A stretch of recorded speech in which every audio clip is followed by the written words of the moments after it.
स्वागत है आप सभी का हमारे YouTube चैनल नर्सिंग ज्ञान कोर्स में। मेरा नाम है चंदन और आप देख रहे हैं जीएनएम फर्स्ट ईयर वालों के लिए एनाटॉमी एंड फिजियोलॉजी से कुछ इंपॉर्टेंट क्वेश्चंस को। आशा करते हैं वीडियो पसंद आएगा। अगर वीडियो पसंद आता है तो हमारे चैनल को जरूर सब्सक्राइब कीजिए, साथ ही वीडियो को लाइक तथा अपने दोस्तों में भी जरूर शेयर कीजिए। तो चलिए बढ़ते हैं बिना किसी देरी के वीडियो की तरफ। दोस्तों, अभी लगातार हम लोग जो है वो फर्स्ट ईयर वालों के लिए एनाटॉमी एंड फिजियोलॉजी से ही क्वेश्चंस को देख रहे हैं और इस वीडियो के साथ जो है वो आपको रिप्रोडक्टिव जो सिस्टम है उससे कुछ इंपॉर्टेंट जो लॉन्ग टाइप के क्वेश्चंस है उनको देखने को आप लोग को मिलेगा।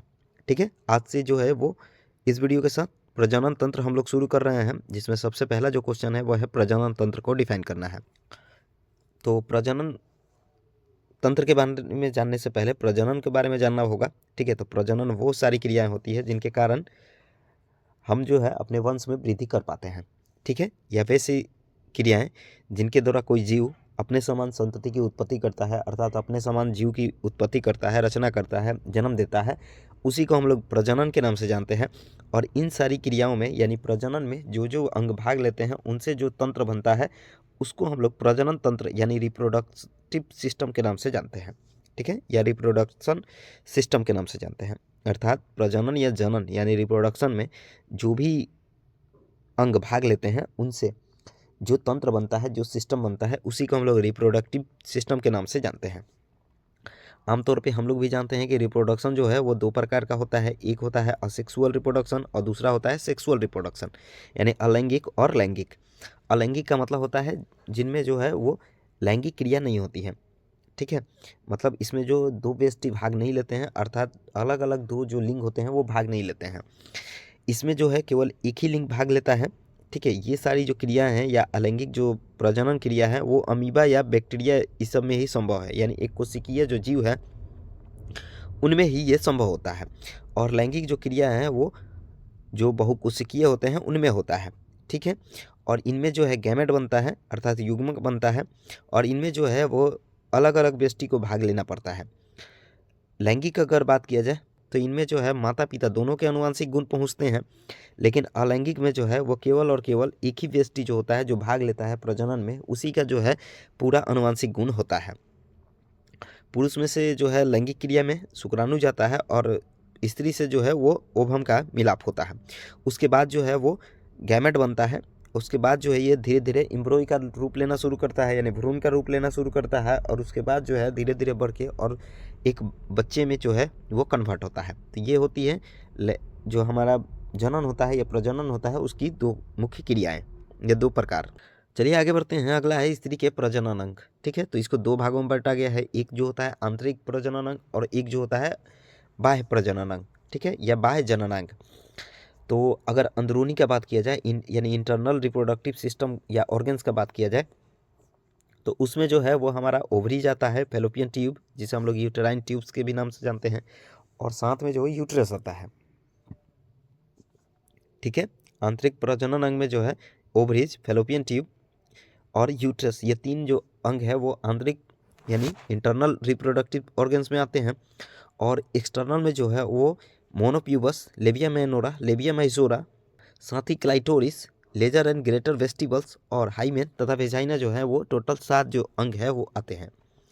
ठीक है, अंदरूनी में जो है वो हमारा ओवरीज, फैलोपियन ट्यूब जिसे हम लोग यूटेराइन ट्यूब्स, यूटेरस, और बाह्य में जो है वो मोनोप्यूबस, लेबिया मेनोरा और लेबिया माइजोरा, साथ ही clitoris, lesser and greater vestibules, hymen और वेजाइना जो है वो ये अंग बाहरी जो होते हैं उसमें शामिल होते हैं। चलिए अब आगे बढ़ते हैं। अगला है मासिक स्राव यानी मेंसुरेशन। ठीक है, एक स्वस्थ युवती को जो प्रथम मासिक स्राव यानी रजोदर्शन से लेकर संपूर्ण प्रजनन काल में गर्भाशय से जो श्लेष्मा तथा अन्य पदार्थ जो मिश्रित रक्तस्राव प्रत्येक 28 दिन के अंतराल पर आते हैं उसी को हम लोग मासिक स्राव के नाम से जानते हैं। और यह जो क्रिया होती है वो स्राव से 3 दिन से लेकर और 5 दिन तक बनी रहती है। यह प्रक्रिया जब रजोदर्शन स्टार्ट होता है यानी मेनली जो है 12 से 16 साल की आयु से लेकर और जब तक रजो निवृत्ति नहीं हो जाता है यानी 40 से 50-55 साल में भी होता है।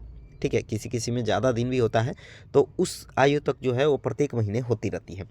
रजोदर्शन का मतलब होता है कि जब किसी युवती में पहली बार जब मासिक चक्र आता है तो उसको हम लोग बोलते हैं, या मासिक स्राव जो पहला बार आता है तो उसको बोलते हैं। और रजो निवृत्ति का मतलब होता है कि किसी महिला में सबसे अंतिम बार जब मासिक स्राव आता है यानी उसके बाद जो है उसको मासिक स्राव कभी नहीं आता है तो उसको बोलते हैं। एक मासिक चक्र जो होता है यानी मेंस्ट्रुअल साइकिल, ठीक है, वो 28 दिन का बनता है। प्रत्येक 28वें दिन जो है वो निरंतर दोहराते रहता है। एक सप्ताह इधर या उधर प्लस माइनस लेके हम लोग चलते हैं। अगर बात किया जाए मेंस्ट्रुएशन का, तो मेंस्ट्रुएशन जो है वो 4 फेज में संपन्न होती है। पहला जो फेज होता है वो होता है प्रोलिफेरेटिव फेज, यानी प्रचुर उद्भवन अवस्था। रजोधर्म के समय में गर्भाशय की आंतरिक परत छीन हो जाती है, इसको एक पतली आधारित परत शेप रह जाती है, परंतु यह एंडोमेट्रियम या अस्तरित मासिक धर्म के 5वें से 6ठे दिन पर स्वयं ही ठीक हो जाता है। इस अवस्था में पिट्यूटरी ग्रंथि के अग्रखंड फॉलिकल उद्दीपक हार्मोन, जिसे हम लोग एफएसएच बोलते हैं, जिसको पिछले वीडियो में ही हम लोगों ने डील किया हुआ है, वो स्रावित होता है। फलस्वरूप डीम ग्रंथि का फॉलिकल पुट्टिका जो होता है वो परिपक्व हो जाता है, यानी मैच्योर हो जाता है। इस कारण एस्ट्रोजन की मात्रा जो है रक्त में अधिक हो जाती है, तो एफएसएच का जो स्राव है रुक जाता है। परंतु एस्ट्रोजन के प्रभाव से जो एंडोमेट्रियम होता है, ठीक है, यानी गर्भाशय का सबसे भीतरी लेयर, वो अधिक मोटा तथा नलिकामय बन जाता है। एफएसएच के बंद होने से अग्र पिट्यूटरी ग्रंथि एलएच का स्राव शुरू कर देती है। यह अवस्था 14वें दिन डिम्ब उत्सर्जन के साथ ही समाप्त हो जाती है, यानी प्रत्येक 14वें दिन एक डिम्ब का उत्सर्जन होता है और यही जो है एलएच बंद होता है। और दूसरा जो फेज होता है वो होता है सिक्रीटरी फेज, यानी स्रावी अवस्था। डिम्ब ग्रंथि के फॉलिकल पुट्टिका के फटने के बाद जो डिम्ब होता है उसका उत्सर्जन होता है, तथा फॉलिकल जो होते हैं वो स्तरित करने वाली कोशिकाएं इस स्थान पर एलएच के प्रभाव से एक प्रकार की पॉली रचना बनाती हैं, जिसको हम लोग कॉपर्स ल्यूटियम यानी सीएल के नाम से जानते हैं। इसी कारणवश प्रोजेस्टेरोन हार्मोन निकलता है और प्रोजेस्टेरोन के प्रभाव से जो गर्भाशय में एंडोमेट्रियम की परत विकसित होती है, जिससे ग्लाइकोजन तथा अन्य एंजाइम जो है स्रावित होते हैं, ताकि निषेचित डिम्ब का पोषण ठीक प्रकार से होता है। ठीक है, तो ये हो गया हमारा दूसरा फेज यानी सिक्रेटरी फेज। और तीसरा जो फेज होता है वो होता है प्री मेंस्ट्रुअल फेज। ठीक है, यह प्रावस्था जो होती है ऋतुस्राव प्रारंभ होने के लगभग 2 दिन पहले हो जाती है। इसमें एस्ट्रोजन और प्रोजेस्टेरोन दोनों ही हार्मोन का स्राव जो है बंद हो जाता है। इनके अभाव में कॉपर्स ल्यूटियम जो है क्षय होने लगते हैं और एंडोमेट्रियम सिकुड़ने लगती है। ठीक है, तो ये हो गया हमारा तीसरा फेज। और चौथा जो है मेंस्ट्रुअल फेज, जो कि रजोधर्म की अवस्था में यदि डिम्ब निषेचित नहीं होता है तो प्रोजेस्टेरोन तथा एस्ट्रोजन दोनों ही हार्मोन का जो स्राव है वो बंद हो जाता है। इसके अभाव में जो तीसरा अवस्था होता है उसमें कॉपर्स ल्यूटियम का अपक्षय होने लगता है। फलस्वरूप गर्भाशय का जो एंडोमेट्रियम होता है उसका परिगलन यानी सिकुड़ना शुरू होता है, और यही नष्ट हुई सतह रक्त एवं श्लेष्मा आदि के साथ बहने लगती है, और इसी को हम लोग मासिक धर्म के नाम से जानते हैं। तो मासिक धर्म की जो प्रक्रिया है प्रत्येक 28वें दिन निरंतर दोहराती रहती है। ठीक है, जो कि 3 से 5 दिनों तक ये स्राव होने से चलते रहता है।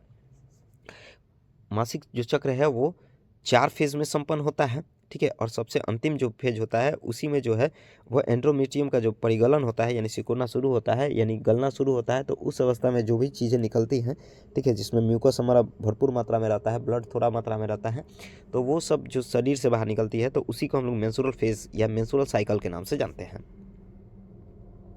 चलिए आगे बढ़ते हैं। अगला है गर्भाशय। ठीक, ये जो होती हैं वो एक उल्टे नस्वाती आकार की होती हैं, जिसका लंबाई अगर देखा जाए तो 7.5 सेंटीमीटर, चौड़ाई 5 सेंटीमीटर तथा मोटाई जो है वो 2.5 सेंटीमीटर के आसपास होती है। ये जो होती है वो एक कैविटी रचना होती है, खोखले टाइप की। गर्भावस्था में गर्भाशय का जो आकार है वो नॉर्मल जो आकार रहता है उससे 4 गुना अधिक बढ़ जाता है। गर्भाशय प्रसव संपन्न होने के पश्चात धीरे धीरे अपने मूल अवस्था में आ जाते हैं।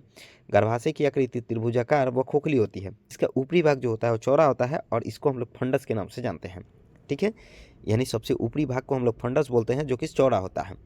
नॉर्मल एक स्त्री में गर्भाशय की जो लंबाई है 7.5 सेंटीमीटर, चौड़ाई 5 सेंटीमीटर तथा मोटाई जो है 2.5 सेंटीमीटर के आसपास होती है। लेकिन गर्भावस्था काल में जो है इसका आकार जो है लगभग 4 गुना बढ़ जाता है। और जैसे ही गर्भावस्था संपन्न होती है यानी प्रसव जब हो जाता है, उसके बाद जो है वो धीरे धीरे अपने मूल अवस्था में आ जाता है। ठीक है, चलिए आगे बढ़ते हैं। अगला है संरचना के आधार पर गर्भाशय का बंटवारा। तो इसको जो है पहला गर्भाशय काय के रूप में बांटते हैं, यानी बॉडी ऑफ यूटेरस, जो कि कुल गर्भाशय का लगभग 2/3 भाग या 2 इंच लंबा भाग होता है। ठीक है, यानी 2/3 भाग बोले तो या फिर 2 इंच लंबा भाग बोले तो ये होता है गर्भाशय का कुल। इसका ऊपरी भाग में दोनों ओर एक एक नली आकर खुलती है। इन नलियों में डिम्ब वाहिनियों के गर्भाशय में खुलने वाली छिद्रों को मिलाने वाली रेखा के ऊपर उनतोदर गुंबज के आकार की गर्भाशय के भाग को हम लोग फंडस के नाम से जानते हैं। जैसा कि ऊपर भी हम लोगों ने देखा कि जो गर्भाशय का सबसे ऊपरी चौड़ा भाग होता है उसको हम लोग फंडस बोलते हैं। इसके पश्च भित्ति पर जो है गर्भित डिम्ब आरोपित होता है, यानी पिछली भित्ति पे जो है वो निषेचित अंडाणु जो होता है वो आके आरोपित होता है, यानी इम्प्लामेंटेशन होता है, जो कि गर्भावस्था के शुरुआत से, ठीक है, लगभग 7 से 11वें दिन में आरोपित हो जाता है, जिसे हम लोग आरोपण के नाम से जानते हैं। गर्भाशय फंडा से नीचे की ओर धीरे धीरे संकीर्ण यानी पतली होती जाती है। इसकी अग्र सतह मूत्राशय से सटी और सपाट होती है एवं पेरिटोनियम से ढकी होती है, ठीक है, यानी आगे वाला जो भाग है वो मूत्राशय से सटा और सपाट रचना होता है। साथ ही ये जो होती है वो पेरिटोनियम से ढकी रहती है। यह मूत्राशय पर परावर्तित हो जाती है और मूत्राशय एवं गर्भाशय के बीच की गुहा को हम लोग वेसिको यूटेराइन कोस्ट के नाम से जानते हैं, ठीक है, यानी जहाँ पे मूत्राशय और गर्भाशय के बीच का गुहा होता है यानी कैविटी होता है, उसको हम लोग वेसिको यूटेराइन कोस्ट के नाम से जानते हैं। चलिए आगे बढ़ते हैं।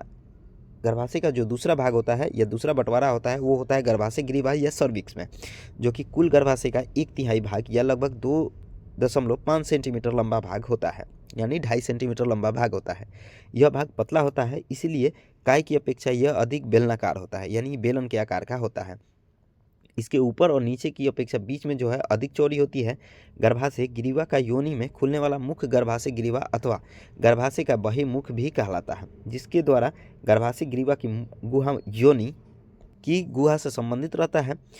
गर्भाशय ग्रीवा अंतर्मुख द्वारा गर्भाशय काय से संबंधित रहता है। गर्भाशय ग्रीवा के अंतर्मुख एवं बहिर्मुख के बीच का, यानी जो आगे वाला और पीछे वाला जो भाग होता है उसके बीच का भाग गर्भाशय ग्रीवीय नलिका यानी सर्वाइकल कैनाल के नाम से जानते हैं। जो सर्वाइकल कैनाल होता है उसके ऊपरी भाग लगभग 1/3 भाग जो होता है वो संकीर्ण भाग, जिसे हम लोग इस्थमस के नाम से जानते हैं।